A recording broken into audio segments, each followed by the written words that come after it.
IFAF Training Tape 2021. Falli della linea difensiva. Regola 2.18.2. Offside in uno scrimmage play. Articolo 2. Dopo che la palla è ready for play, si ha un offside, regola 7.1.5, quando un giocatore della difesa A si trova sulla oppure oltre la neutral zone quando la palla viene legalmente messa in gioco con uno snap. B. Entra in contatto con un avversario oltre la neutral zone prima che venga effettuato uno snap. C. Entra in contatto con la palla prima che venga effettuato uno snap. D. Minaccia un giocatore della linea d'attacco provocandone una reazione immediata prima che venga effettuato uno snap. E.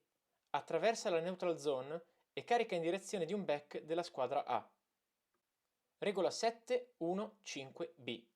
Obblighi per la squadra in difesa. A.4. I giocatori allineati in una posizione stazionaria entro una yard dalla line of scrimmage non possono fare azioni veloci, improvvise o esagerate che non siano parte di un normale movimento difensivo. Mofo 3.4.4. Offside. A. Quando un difensore, prima dello snap, si muove e di conseguenza un giocatore dell'attacco reagisce, è indispensabile un chiarimento tra l'umpire e gli arbitri laterali. Questo deve servire a determinare se il difensore era all'interno della neutral zone e se l'attaccante sia stato minacciato. Quando si è in dubbio, la decisione è che l'attaccante è stato minacciato. Se il giocatore della squadra A che si è mosso per primo non era stato minacciato, allora è falsa partenza. B. Quando un difensore, prima dello snap, attraversa la neutral zone e contatta con un giocatore del back della squadra A, è un fallo a palla morta per offside. C. Non chiamare un offside della difesa se il giocatore è fermo e si trova all'interno della neutral zone solo per pochi centimetri. D. Non essere troppo pignoli nel chiamare gli offside, soprattutto su quei campi non tracciati perfettamente. E. Non chiamare offside se il difensore si sta muovendo in avanti al momento dello snap, ma non è realmente all'interno della neutral zone. Mofo 13.2. Giochi di scrimmage base, arbitri di linea. 3. Osservare gli offside e le altre infrazioni tipiche della linea di scrimmage dei giocatori della squadra B, specialmente quelli fra voi e la palla.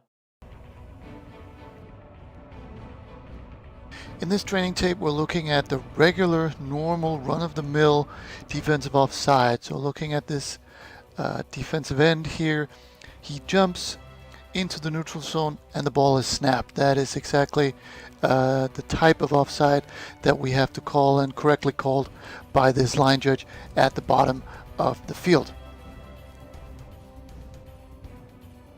In this next example, we have two defensive players moving, and the first one we could have let go. If he was the only one moving, it wouldn't have been enough for defensive offside. He simply doesn't get into the neutral zone. But the second one does get into, you can tell that he's over the ball, and then the ball gets snapped. So we have both criteria met and correctly called by the wing at the bottom of the field.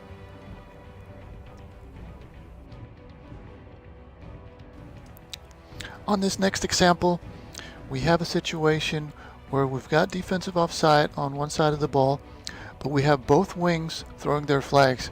Now, this is not illegal. I mean, it is permissible to throw this flag even though the foul happens on the other side of the ball. But if you're going to do that, you better make absolutely sure that you have full control of what happens on your side of the ball.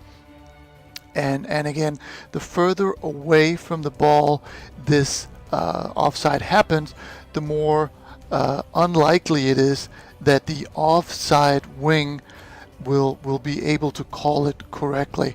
But here, with a defensive tackle moving, it's okay for both these wings to call this defensive offside. Here we're looking at the defensive tackle away from the ball. There he goes. And again, it's okay for both wings to throw this flag. It certainly would also be okay if only the linesman throws it. But again, for the line judge, if you want to throw this, just make sure that you have full control of what happens on your side of the ball and on both sides of the line of scrimmage.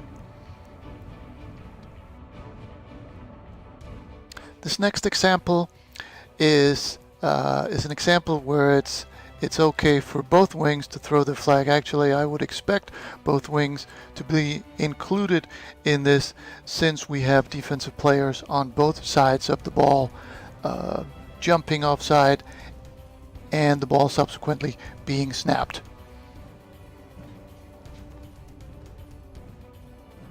In this last example, we're looking at the linebacker coming up, and he goes offside and the ball is snapped.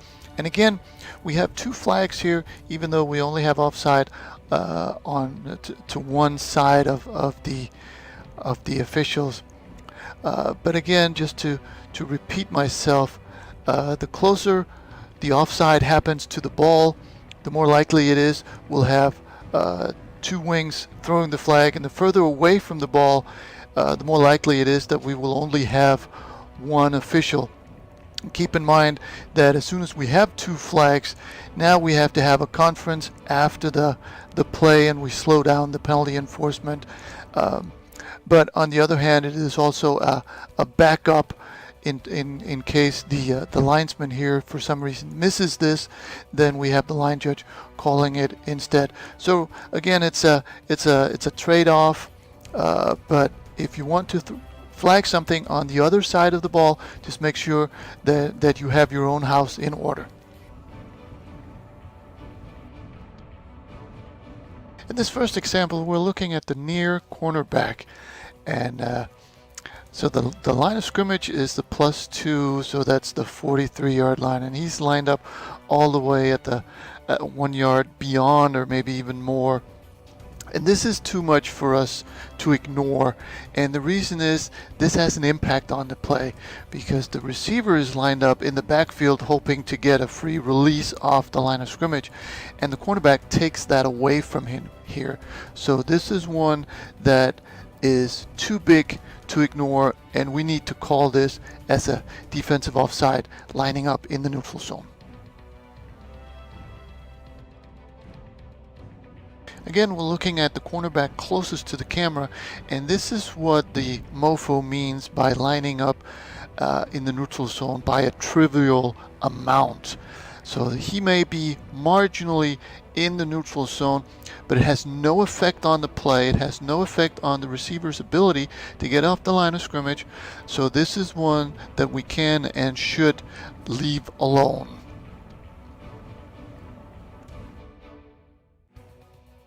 Here we're looking at the cornerback away from the camera on the other side, and you'll notice the ball is spotted nose on the 40, and this cornerback lines up probably with a toe over the line, and his head may be a little bit further over, but again, this is a trivial amount, and this is the one that we could have left alone. Again, you'll notice that the receiver gets a free release off the line, so he was not impacted by this. So this is one again that we could have left alone.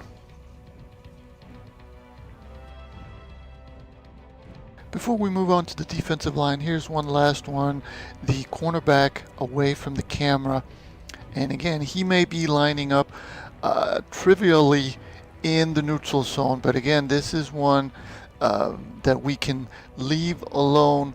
And you'll notice again, it has had no impact on the play because the receiver got his free release, and there is really no reason to be technical or ticky-tacky on this one. So again, this we can leave alone.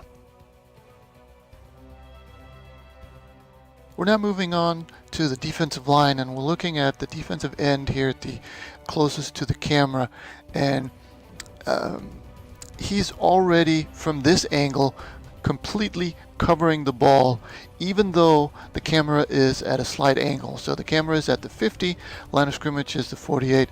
So if we were to move the camera down to the 48-yard line, that defensive end would be even further offside. So this is not what is meant by a trivial amount. This is, so far, he's probably even beyond the neutral zone, and he's made his way all the way into the the offensive side of the ball. Now there may be a reason why he's lining up like that, because the guard and the tackle are almost, if not also, lining up illegally, and that is certainly something that we would want to address. But for now, we're looking at the defensive line, and he certainly is too far beyond the neutral zone or into the neutral zone that this is one that we would want called by the relevant wing official.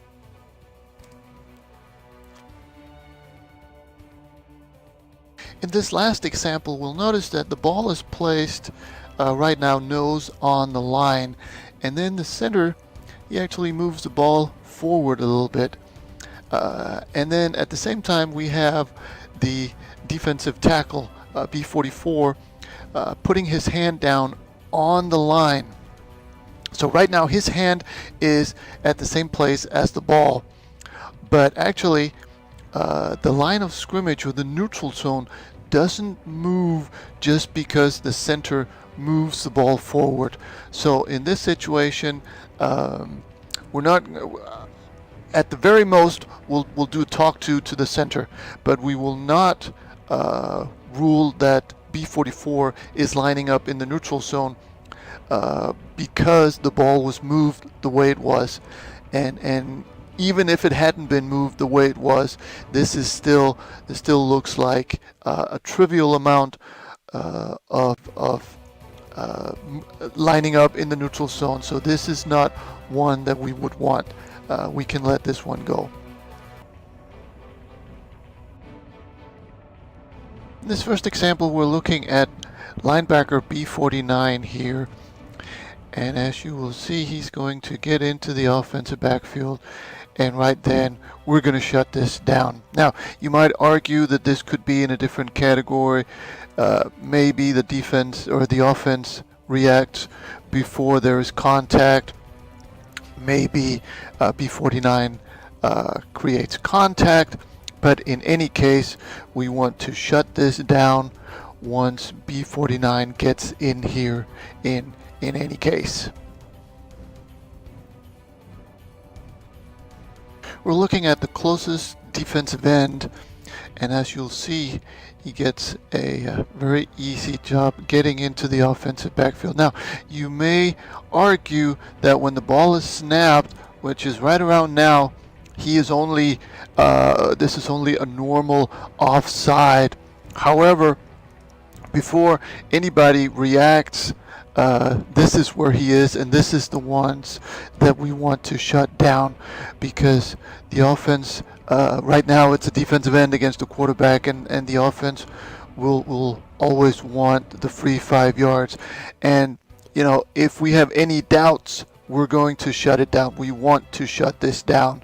So when the defensive end or any defender gets into the offensive backfield like this, completely uncontested, let's go ahead and shut it down. On this play, there's a lot going on, as you can see. So the near defensive end and defensive tackle, we can let them go since they make it back before the ball is snapped, or since the ball is never snapped. But they're not far enough in that we need to kill it. The far defensive end, if he were to stop and move back, we wouldn't have a problem.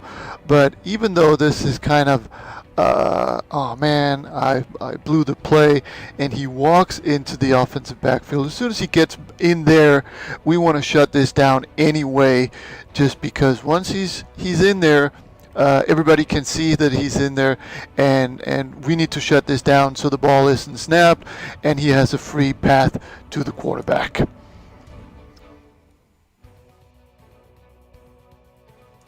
Here's a similar situation where the entire defensive line moves, and the first jump, you know, they can get back unless they make contact. But the far defensive tackle, since he gets into the backfield, now he also makes contact, but let's say he doesn't, once he gets in there, he leaves us no choice but to shut this down for unabated to the quarterback.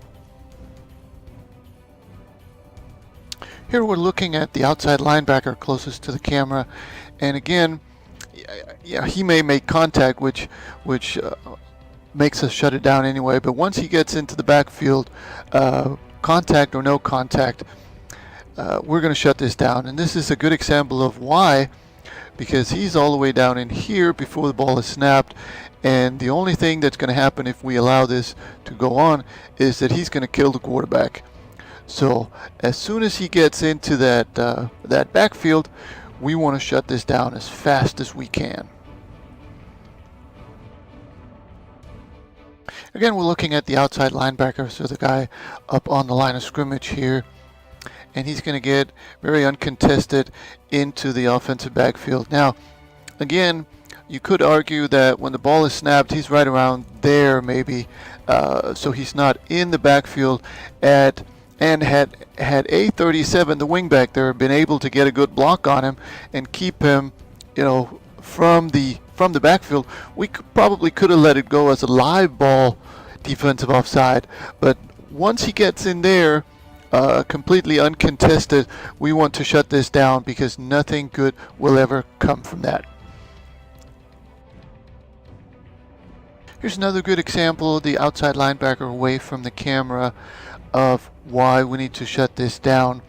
Because as you can see, he gets completely free into the offensive backfield, and he's almost in position to receive the snap right next to the quarterback, and there's no way that this is going to end well for the quarterback.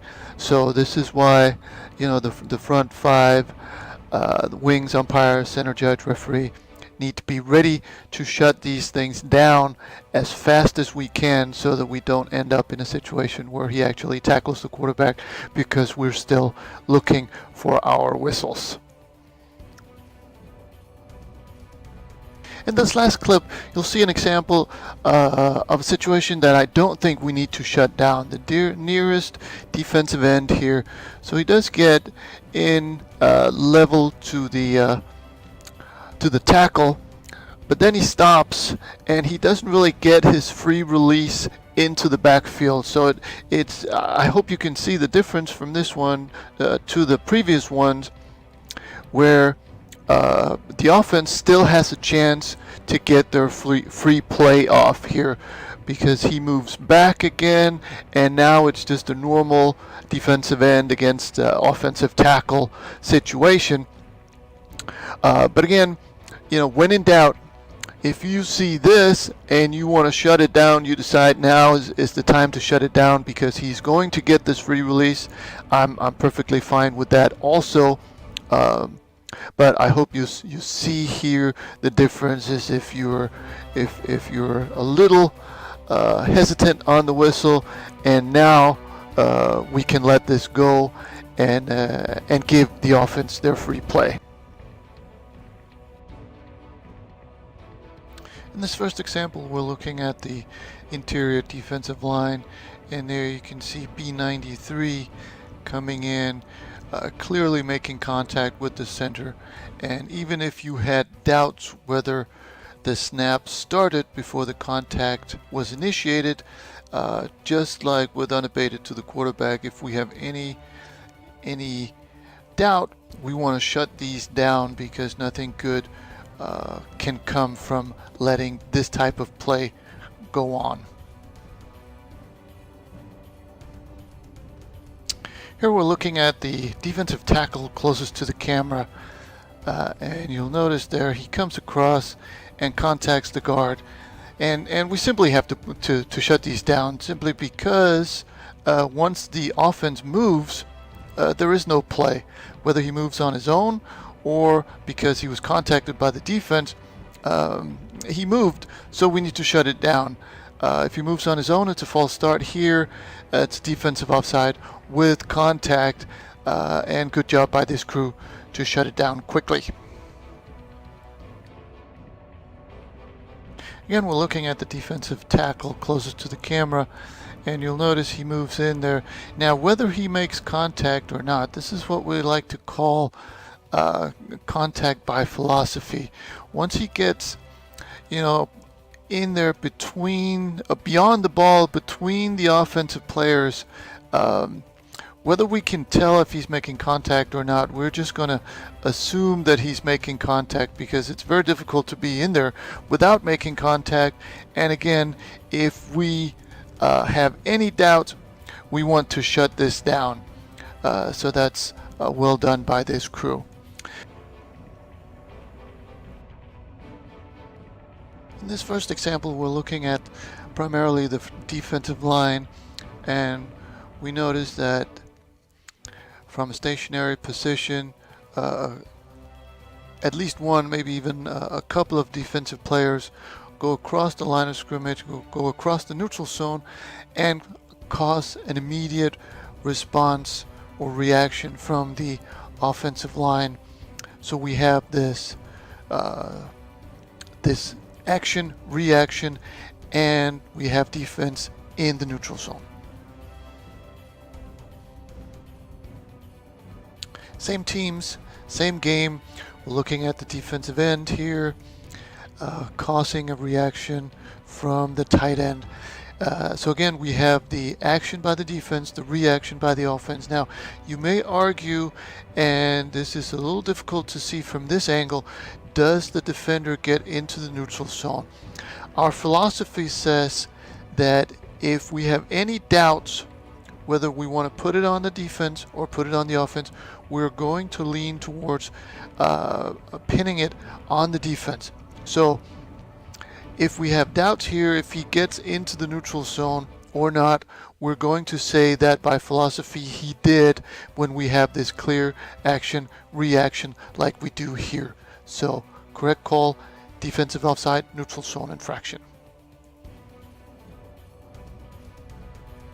Another example where we don't have the perfect angle, but I put this in here just to illustrate that the first movement here by the defense where they move laterally is okay. So if the offense reacts to this movement, it would be a false start on the offense. But right there, when the defense moves forward and most likely into the neutral zone and the offensive guard reacts, now we have a defensive offside neutral zone infraction. We're now moving into the false starts, and we still have movement on both sides of the field, but here it's pretty clear that the guard here moves first. So we don't have the same action by the defense, reaction by the offense. So this is clearly a false start by this guard.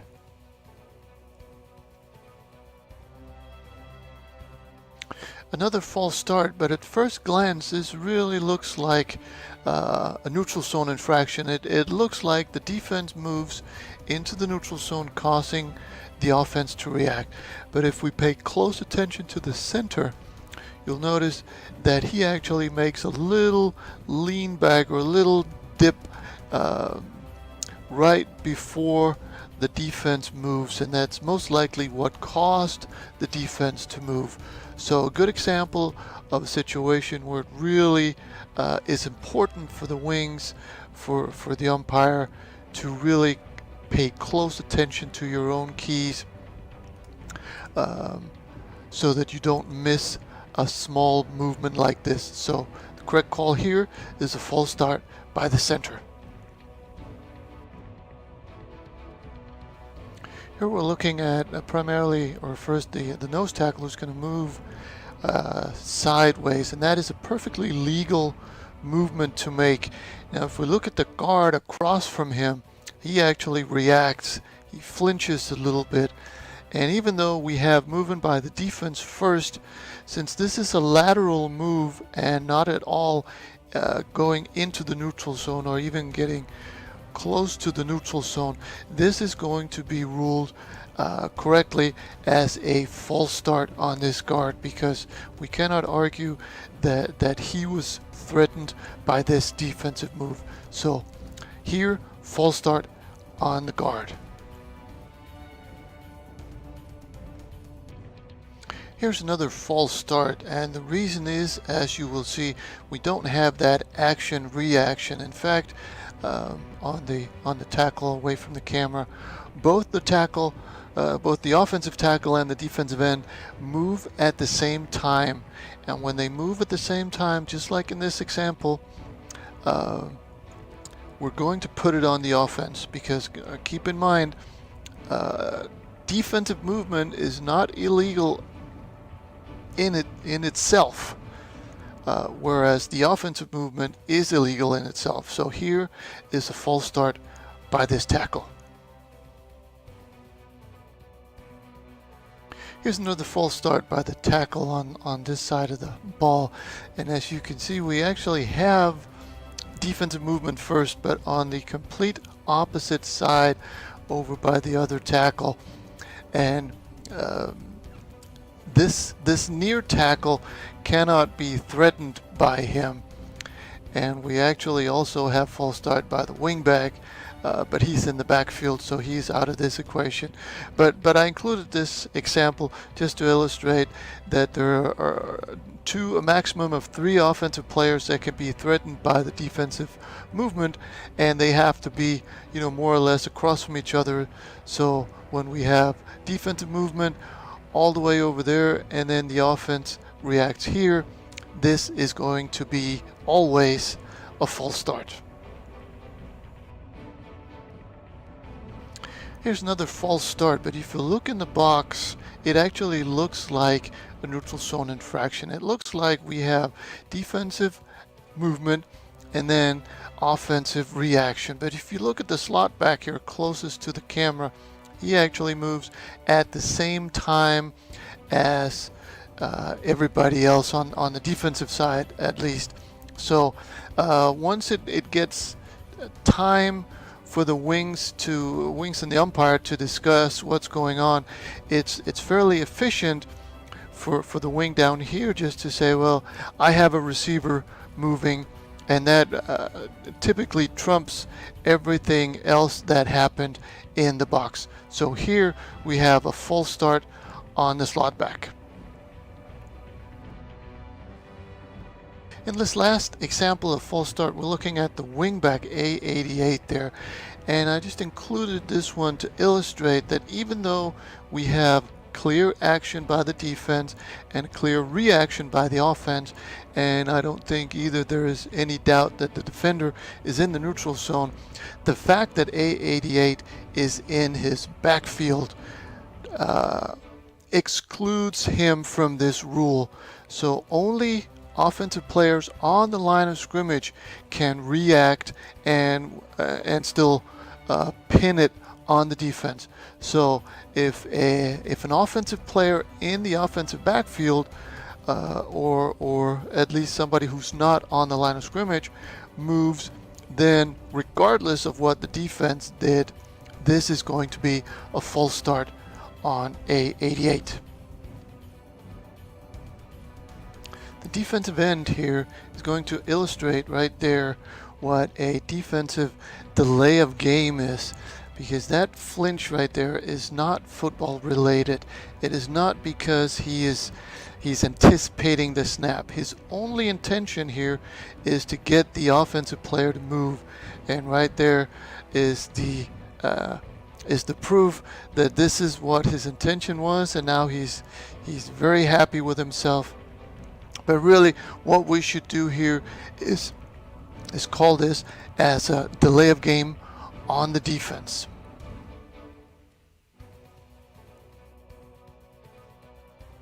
In this final play, we have a similar situation where the defender, B7 in this case, his only intention is to make the offense move, and this flinch has nothing to do with football. So really, all it does is delay the game, which is why we want to call this as a delay of game on the defense.